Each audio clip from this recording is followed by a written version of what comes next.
Let me ask you a question. When was the last time that you worried about what somebody else thought about you? Is the answer today, yesterday, last week, last month? If the answer is one of those, then you need to stick around and watch this, because I am going to explain to you why you are absolutely perfect just the way you are. My name is Colleen Biggs, and I am a no BS. Let's get down to business and change your life judgment-free zone guru. Let's do this. Today, I want to talk about how I became confident.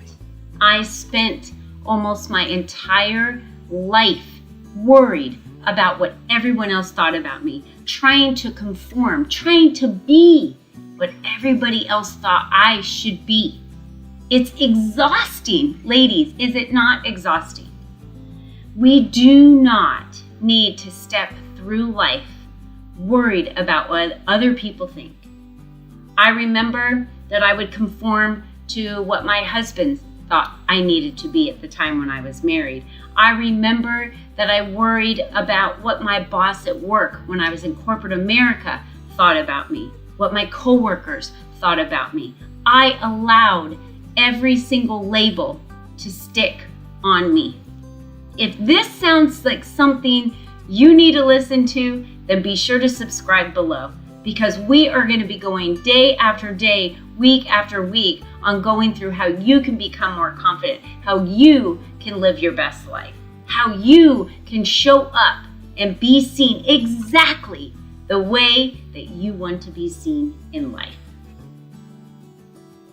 I never anticipated that I would wake up and realize in my life that I was just exhausted being a chameleon. That's what we are, a chameleon for everybody else. I needed to understand what my confidence looked like. And my confidence looked like me. My confidence looked like who I was at my core. Why I am so absolutely perfect just the way I was. So when I was younger, I remember my parents taught me this phrase. And I believe they taught me this phrase because they wanted me to feel safe when I was being bullied at recess. Back then there was a lot of bullies at recess, I guess. And so they taught me this phrase, I'm rubber, you're glue. Whatever you say bounces off of me and sticks back on you. Well, you know what that means?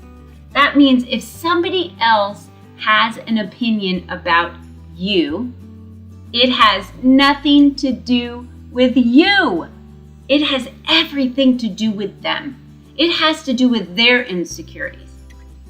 So it's none of your business what other people think about you. Think about that for a moment. Write that down. What other people think about me is none of my business. And my parents taught me this when I was 5-6 years old.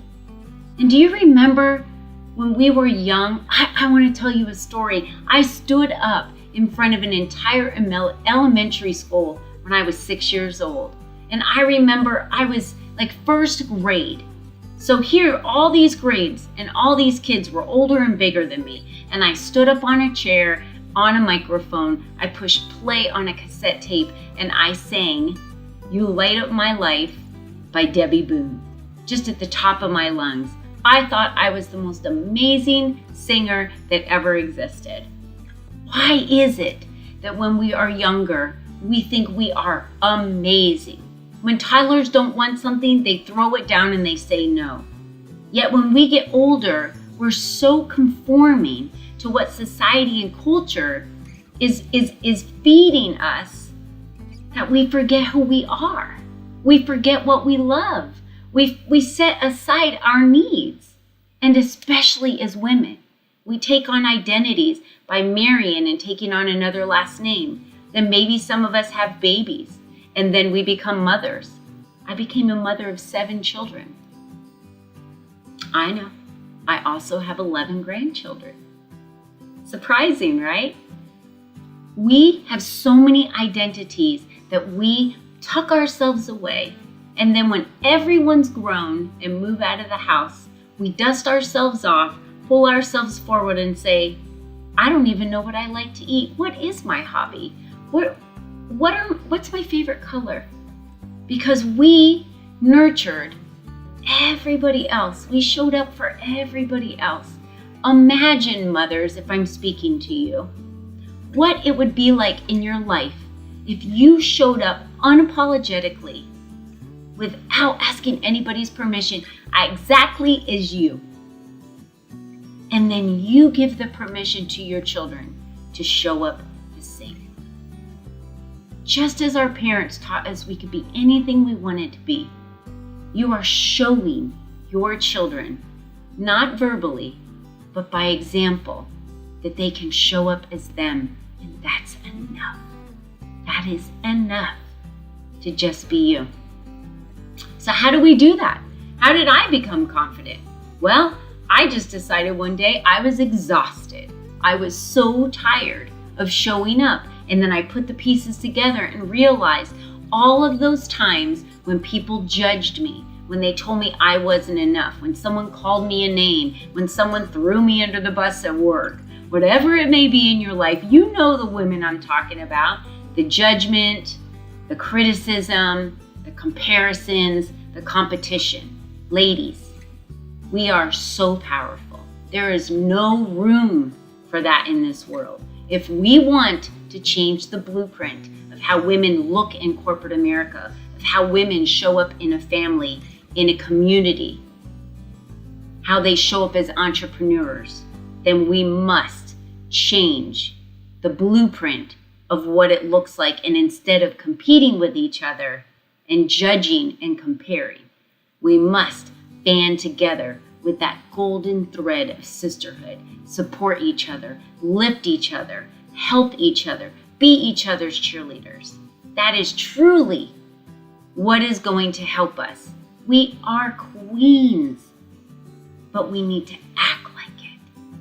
If we know that we're queens and we know that we're royalty, and we definitely need to act like it. So what steps can you take?